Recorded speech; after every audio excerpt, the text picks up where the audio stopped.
Ini keunggulan Nabi Muhammad SAW dibanding Nabi Musa alaihissalam. Dua-duanya Nabi, Rasul, tapi masing-masing punya keistimewaan.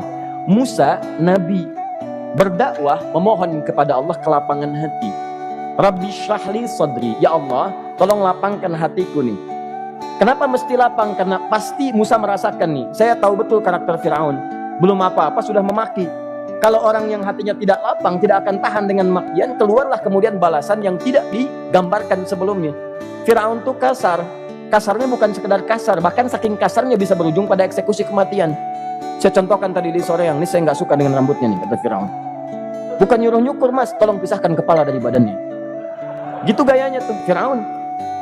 Ya, bukan nggak ngenakin, susah dengan Firaun itu. Jadi kalau belum apa-apa datang Musa ke situ, hatinya tidak seluas samudra, hatinya tidak lapang, cuman seluas gelas, tidak akan sabar menerima cacian Firaun. Begitu datang dicaci, dasar anak gak tahu diri, gak tahu malu, sudah saya rawat begini. Ya Allah, saya bosan dengarnya, matiin aja sekarang. Musa Nabi berdoa dikabulkan. Cuman kalau Firaun kemudian ajalnya misal wafat pada saat itu, tidak akan jadi contoh kepada kita untuk kekinian. Bagaimana orang yang bebal untuk bertobat kepada Allah Subhanahu wa ta'ala. Bagaimana penyimpangan dalam kedudukan. Bagaimana dia kemudian akrab dengan pengusaha yang gelap.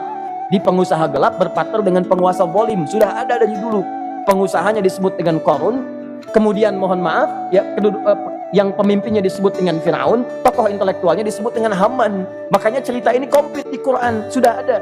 Di setiap persoalan dalam kehidupan masyarakat disebabkan tiga hal yang berkolaborasi. Kalau bukan penguasa zalim berpartner dengan pengusaha gelap, ditopang oleh intelektual yang sembrono. Itu persoalan. Jadi kalau ada sekarang intelektual menyalahgunakan kepintarannya, dia terlambat, sudah ada Haman dulu. Dan gak usah bersaing, dia bisa bikin piramida, Anda belum tentu bisa membuatnya, kalah Anda, masih kalah hebat. Ya, jadi kalau dititipkan sesuatu jangan disimpangkan. Yang ingin saya sampaikan, Musa mengatakan Rabbi syrahli sadri. Nabi berangkat berdoa dikabulkan oleh Allah. Nabi Muhammad belum minta turun ayat alam nasyrah laka sadrak. Yang ini minta Rabbi syrahli sadri. Nabi Muhammad alam nasyrah laka sadrak. Muhammad mulai dari peristiwa sehingga engkau akan lebih sabar lagi menerima tantangan-tantangan dakwah. Mulai sejak itu jangankan dimaki, dilempar batu di Taif. Dari Mekah pergi ke Taif dengan Zaid kemudian.